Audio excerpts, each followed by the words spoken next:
ये जो हमें दुख मिलते हैं ना, ये पाप के कारण मिलते हैं। लोग मारे घूम रहे हैं दुख मिटाने के लिए, सोचते हैं कोई जादू कर दे, कोई टोना कर दे, कोई जंतुर बांध दे, कोई आशीर्वाद दे दे। अरे काहे को पागल हो? यदि तुम अच्छे आचरण करते हो, भगवान नाम जप करते हो, सदधर्म से चलते हो, तो तुम्हें किसी से आशीर्वाद मांगने की जरूरत नहीं। बात मान लीजिए, प्रार्थना मान लीजिए। दिखावे में लाखों लोग अपने जीवन को नष्ट करने के लिए तैयार हैं। ये माया का ही तो दिखावा है, जिसमें जन्म के जन्म हमारे नष्ट होते जा रहे हैं। सत्य मार्ग को क्यों नहीं पकड़ते हो? किसी के आशीर्वाद की जरूरत नहीं आपको आनंद प्राप्ति के लिए। आप आनंद के बच्चा हो, आनंद स्वरूप हो। जिनसे आशीर्वाद मांगते हो उनके अंदर जो आत्म तत्व बैठा है वो तुम्हारे अंदर बैठा है। वही संपूर्ण आनंद लिए तुम्हारे अंदर बैठा है। तुम्हें किसी से गिगियाने की जरूरत नहीं। बस तुम अपने स्वरूप को नहीं पहचान पा रहे हो, अपनी शक्ति को जागृत नहीं कर पा रहे हो, इसलिए तुम दौड़े घूम रहे हो। भागने की जरूरत नहीं है। सत्संग सुनो, उसे अपने आचरण में उतारो। ये बात आप कागज में लिख लो, चाहे दिमाग में लिख लो। जब तक आपके आचरण शुद्ध नहीं होंगे, जब तक आप भजन नहीं करोगे, जब तक आप दूसरों को सुख नहीं दोगे, मन वचन कर्म से किसी को भी दुख नहीं पहुंचाना, तब तक आप भागे। और यहां से लेकर ब्रह्मलोक तक अगर आपको सुख मिल जाए तो बता देना। आ ब्रह्म भुनान लोकान पुनरावर्तिनो अर्जुन, यहां सुख मिलने वाला है। आ ब्रह्म स्तंभ पर्यंतम सर्वम मायामयम जगत, यहां सुख मिलने वाला है। अगर सुख सिंधु भगवान का भजन नहीं करेंगे, बैठ के अपने घर में बैठकर आधा घंटा भजन नहीं करेंगे, मारे घूम रहे हैं, सोच रहे हैं ये भगवान का अवतार है, हमारा कल्याण हो जाएगा। ए भाई, जब भगवान वास्तविक अवतार लिए और जो भजन नहीं किए उनका भी कल्याण नहीं हुआ। भगवान के अवतार के समय हम भी रहे होंगे कहीं ना कहीं, किसी जीव जंतु के कल्याण हुआ क्या? अब भजन करोगे तो कल्याण हो जाएगा। हमारी बात मान लो। बार बार आपको कभी कड़वे शब्दों में, कभी मीठे शब्दों में बताते हैं, ए भाई, बचपन से भगवान के मार्ग में लगे हुए हैं, हमको अपना कर्म भोगना पड़ रहा है। जो शरीर रचना के समय रचा गया था, वो सुखद या दुखद कर्म भोगना पड़ा। तो रामकृष्ण परमहंस जी के कैंसर था, भाई जी हनुमान प्रसाद पोद्दार जी के उदर में कैंसर था, बड़े बड़े महापुरुषों को भोगना पड़ा। तो प्रारब्ध को भोग लो। ये भोगने की सामर्थ्य नाम जप से आ जाएगी, और नाम जप करके जन्म मरण के चक्र से मुक्त हो जाओ। मान लो मेरी बात। क्या वृंदावन की परम पावन रज से बढ़कर त्रिभुवन में कोई रज है? इस रज में बैठकर तुम्हें आनंद नहीं मिल रहा तो कहां मिलेगा तुम्हें? क्या भगवान नाम से बढ़कर कोई अमोघ शक्ति है जो भगवान को अधीन कर सके? सुमिर पवन सुत पावन नामो अपने बस कर राखे रामो, लेकिन समझ में नहीं आता। ये जीव सोचता है कोई तपस्वी, कोई सिद्ध से हमारे दुख दूर हो जाएं। नहीं, भगवान के वचन सुन लीजिए। दैवी हेषा गुणमयी मम माया दुरत्तया मामेव ये प्रपद्यन्ते माया में ताम तरंतिते। ये गुणमयी माया को पार करना बहुत कठिन है। एकमात्र उपाय है, मेरी शरण में आ जाओ। हरि शरणम श्री कृष्ण शरणम मम। जब तक प्रभु की शरण में नहीं, तब तक माया मुक्त। पर समझ में नहीं आता। लोगों को ऐसा लगता है मैं जाऊंगा, आशीर्वाद मिलेगा, मैं सिद्ध हो जाऊंगा, सब दुख नष्ट हो जाएंगे। आप समझो, हमारी प्रार्थना को समझो। हम अंदर से पीड़ित होकर बोल रहे हैं, आप लोग समझते नहीं हो। भगवान का भजन किए बिना कहीं भी भाग के चले जाओ, आपको शांति नहीं मिलेगी प्यारे। और घर में बैठकर यदि भजन करोगे तो घर तीर्थ हो जाएगा। घर में भगवान पधारेंगे, आप आनंदित हो जाओगे। संत संग का फल होता है भागना, मिट जाना। सत्संगत संस्कृति कर अंता, ये जो जन्म मरण का भागना, ये मिट जाएगा। ये छोटे मोटे भागने से, शब्द सुना, मनन किया, आचरण में लग गए। कभी महीना 2 महीना में अगर संयोग बना तो हम बैठ के सत्संग सुन रहे हैं, नहीं तो हमारे पास यंत्र है, हम रोज उससे नवीन उत्साह प्राप्त करें भगवत मार्ग में चलने का। जब मिले तब दर्शन कर लिए, नहीं तो हम उनकी आज्ञा पर चल रहे हैं, तो हमारा सदैव सानिध्य है। भागने की जरूरत नहीं भाई, नहीं। थोड़ा चैन लो, थोड़ा शांति लो। भागने की जरूरत नहीं है। अंदर से भगवान को सुमिरन करने की जरूरत है। थोड़ा संयम में आओ। जिसको देखो मनमानी आचरण कर रहा है, सोचता है कोई संत महात्मा आशीर्वाद दे देंगे, तो तुम्हें संत महात्मा मिलेंगे ही नहीं। तुम करोगे पापाचरण तो संत महात्माओं का सानिध्य ही नहीं मिलेगा। पापवंत कर सहज स्वभाव, भजन मूर्ति भावन काऊ, जो पे दुष्ट हृदय सोई होई, मोरे सन्मुखाव की सोई। अच्छे आचरण करो, घर बैठे महात्मा मिल जाएंगे। कोई आ जाएंगे ऐसे, तुम्हें कृतार्थ कर जाएंगे। कहीं तुम भेज दिए जाओगे जिनके वचन से तुम कृतार्थ हो जाओगे। हमारी प्रार्थना को मानिए। अपने इस अमूल्य मानव जीवन को कूड़ा करकट की तरह मत नष्ट कीजिए। श्रीपाद कह रहे, नेत्रे उत्पादित सपद स्त्री क्षणे लालसा चेत। यदि ये गंदी लालसाएं उत्पन्न हो रही हैं तो थोड़ा शासन में लाओ अपनी इंद्रियों को, छूट मत दो। बहुत जीवन व्यर्थ कर दिया इन इंद्रियों ने, अब सावधान हो जाओ। तुम स्वतंत्र सिंहवत जीवन व्यतीत करने के लिए मानव जीवन प्रकट किए भगवान ने तुम्हारा।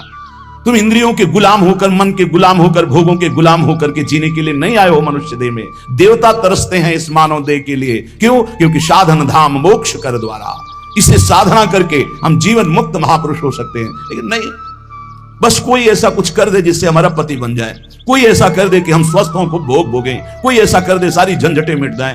अरे औरों की तो बात जाने दो, भगवान जिनके घर में अवतरित हुए आप वहां दृष्टि डालिए।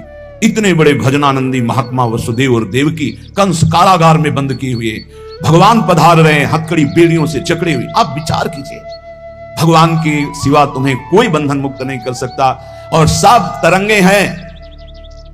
भगवान भगवान है, हमारी बात को समझ लो। भगवान भगवान है, भगवान के भाव में डूब करके सब भगवत स्वरूप हैं। तरंग में वायु विकार है, वायु विकार हटा तो समुद्र ही है, पर इतना भेद है कि समुद्र करोड़ों अनंत तरंगे प्रकट कर सकता है, लेकिन एक तरंग समुद्र नहीं प्रकट कर सकती। ऐसे ही जितने महापुरुष हैं, जितने सिद्ध महापुरुष हुए, भक्त हो चाहे ज्ञानी हो चाहे योगी हो, वो माया विकार को नष्ट करके ब्रह्म रूप में लीन हो गए, तो ब्रह्म स्वरूप वो भी हो गए। ब्रह्मविद ब्रह्म ही भवति। लेकिन ब्रह्म तो ब्रह्म है, जिसने एक संकल्प मात्र से अनंत सृष्टि का सृजन कर दिया, उसकी समानता करने वाला त्रिभुवन में कोई नहीं। तो उन्हीं भगवान की, चाहे निराकार मानो, साकार मानो, सगुण मानो, निर्गुण मानो, उन्हीं भगवान की शरण में जाने के लिए सब संत महात्मा, और जो भगवान की शरण से अलग करके अपने को भगवान माने, तो हमें लगता है फिर बचना चाहिए ऐसे भगवानों से, जो अपने वचन से, अपने आचरण से, अपनी हृदय की भावनाओं से जीवों के माया जनित आकर्षण को नष्ट करके श्री भगवान से प्रीति करावे। उसे संत कहते हैं, उसे ब्रह्मर्षि कहते हैं, उसे महात्मा कहते हैं, उसे भक्त कहते हैं। शास्त्र उठा के देख लो, ब्रह्म स्वरूप हो गए हैं, दूसरों ने अनुभव किया कि साक्षात ब्रह्म है, लेकिन वो जब बोले तो अपने को ब्रह्म नहीं बोले। वो स्वामी तुलसीदास जी साक्षात भगवान के स्वरूप हो चुके। वो क्या कह रहे हैं, जो मैं अपने अवगुण कहूं, बाढ़ई कथा पार नहीं लाऊं, ताते मैं कछु अलप बखाने, थोड़े महू समुझे सयाने। कह रहे मैं अपने अवगुणों की यदि कथा कहूं तो ग्रंथ भर जाएगा, थोड़े बता दिए हैं कि मैं अवगुणी हूं। इसमें जो विवेकी जन हैं वो समझ पाएंगे मेरी बात को। क्या समझ पाएंगे? कि भगवान की शरण में जाने से जीव भगवत स्वरूप हो जाता है। गोस्वामी जी भगवत स्वरूप है, सामने भगवान बैठे हुए सबरी माता का स्तवन कर रहे हैं नवधा भक्ति के द्वारा, और सबरी जी ऐसा कह रहे, अधम ते अधम अधम अति नारी, तिन मां मैं मति मंद अघारी। ये है महापुरुष। भगवान के चरणारविंद की, नाम की, लीला कथा की वृत्ति हृदय में जिनके संग से जागृत हो, वही सत्संग है। हम लोग बड़े बावरे हैं। अरे तरंग कभी समुद्र प्रकट कर सकती है?